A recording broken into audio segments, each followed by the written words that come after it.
Au moment où Anna Blake murmura ces 7 mots à voix basse, Luc Tanner sentit son monde basculer. J'ai mal là-bas. Elle le dit les poings serrés, la voix tremblante, les yeux gris emplis d'une douleur qu'elle dissimulait depuis bien trop longtemps. Et en cet instant précis, le joueur le plus rapide du Nouveau-Mexique comprit qu'il n'était plus aux cartes. Il était confronté à la vérité d'une femme. Une vérité qu'il n'aurait jamais cru entendre de la part de cette épouse par correspondance, piégée dans son mariage. Le vent du désert soulevait la poussière sur Cottonwood tandis que Luc Tanner restait figé sur le seuil de la petite maison en adobe qui était désormais leur foyer. Il avait épousé Anna quelques jours auparavant, à cause d'un pari insensé fait dans ce saloon poussiéreux. Un pari perdu de la pire main de sa vie. Un pari qui l'avait contraint à prendre une femme qu'il n'avait jamais vue, à qui il n'avait jamais parlé, qu'il n'avait jamais choisie. Mais rien, ni le pari, ni l'humiliation, ni le mariage forcé devant toute la ville, ne l'avait autant bouleversé que la confession tremblante d'Anna. Anna se tenait immobile près de la table de la cuisine, les épaules tendues, le souffle court. La lumière de la lampe vacillait sur son visage pâle. Elle n'avait pas peur de lui. C'était justement ce qui le frappait le plus. Elle avait peur d'être à nouveau ignorée. Anna, dit Luc doucement en s'approchant. Que veux-tu dire? Tu es blessée?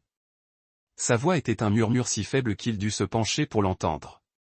J'ai mal parce que je travaille trop dur au magasin de papa depuis des années.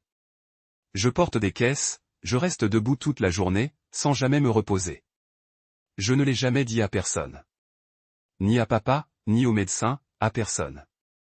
Ils croient tous que je vais bien. Luc sentit son estomac se nouer. Elle ne confessait pas quelque chose de honteux.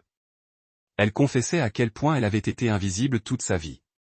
Et soudain, Luc ne sut plus quoi faire de la chaleur qui lui montait à la gorge. Elle n'était pas le fardeau silencieux qu'il avait craint. C'était une femme qui portait trop de souffrances et trop de secrets. Et maintenant, elle lui en confiait un. La même femme qu'il avait autrefois considérée comme une punition. Je ne t'ai pas épousé pour te causer des ennuis, dit Anna en se crispant les doigts. Je ne voulais pas que tu penses que quelque chose clochait chez moi quand je bougeais lentement ou maladroitement. Je ne voulais pas te décevoir. La poitrine de Luc se serra. Une déception. C'est ce que toute cette ville lui avait fait croire. Avant qu'il puisse répondre, un éclair zébra le ciel, vif et violent. Un grondement sourd de tonnerre résonna dans le désert, faisant trembler les fenêtres. L'orage approchait. Anna regarda par la fenêtre, perdant son sang-froid.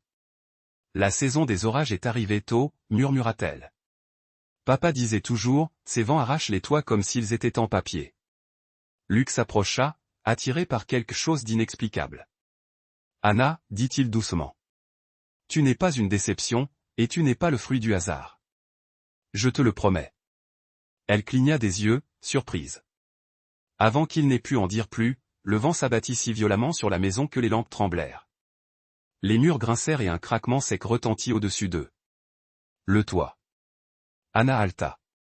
Luc. Un autre fracas secoua la maison. Un morceau de tuile se détacha et la pluie s'engouffra par l'interstice comme un seau brisé qui déborde. Sans réfléchir, Luc lui prit la main. Viens. Ensemble, ils se précipitèrent dans la pièce faiblement éclairée, attrapant des casseroles et des seaux, les plaçant sous les fuites qui se multipliaient plus vite qu'ils ne pouvaient bouger. L'eau giclait partout, trempant le sol, leurs vêtements, leurs cheveux. Le vent rugissait, sifflant dans chaque fissure comme si la maison hurlait. Reste en arrière, cria Luc en courant dans la tempête pour sauver ce qu'il pouvait du toit. La pluie le frappait comme des aiguilles. L'échelle tremblait sous son poids. Le vent faillit l'emporter, mais il ne s'arrêta pas. Pas quand le toit appartenait à la femme qui avait elle murmurait sa douleur à un monde qui ne l'avait jamais entendue. À l'intérieur, Anna s'affairait avec la même frénésie, vidant et remplissant des seaux, repoussant l'eau vers la porte à main nue. Quand Luc rentra en trombe, trempé jusqu'aux os et tremblant de froid, la cuisine était inondée jusqu'aux chevilles. Anna se tourna vers lui, la peur brillant